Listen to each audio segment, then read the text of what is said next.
টাকা চাইছে, জামানত চাইছে, কইছে সুপারভাইজার দিব। আমি টাকা চাইলে আমার হুমকি দেয়। 7 লাখ টাকা গাড়ি লইতে না চিন্তা করি আমার সামাদে আমার অনেক করেনি করছে আমার ফ্যামিলি সুদা।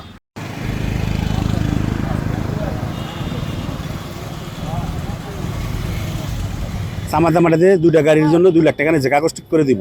আমার কাগজ দেয় নাই, আমার টাকাও দেয় নাই। আমি টাকা চাইলে আমার হুমকি দেয়, আমার বলে টাকা দিবে না।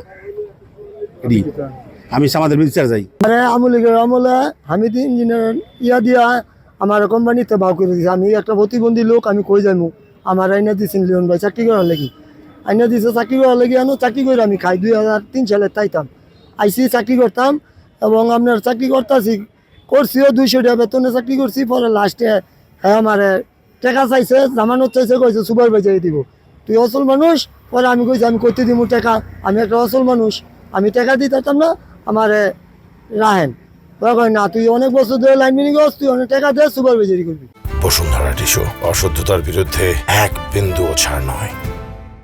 এই সামাদ স্বৈরাচারের সময়, স্বৈরাচার সরকারের সময় উনি পথের সাথী পরিবহনের পরিচালক ছিলেন।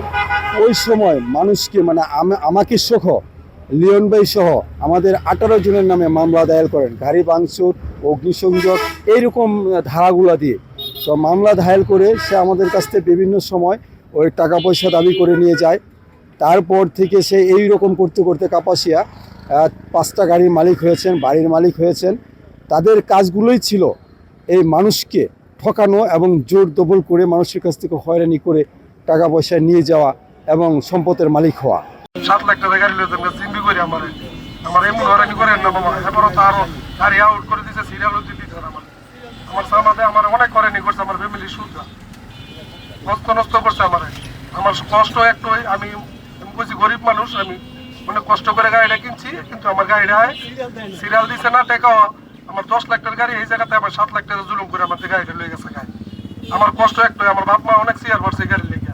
তো এই যে জুলুম করছে, আমরা কইছি আল্লাহর কাছে, আল্লাহ আমার টাকা নেই, সমস্যা নেই, কিন্তু আল্লাহ তোর কর্ম দেয়, ঠিক আল্লাহ ঠিক কর্ম দেয় দিচ্ছে।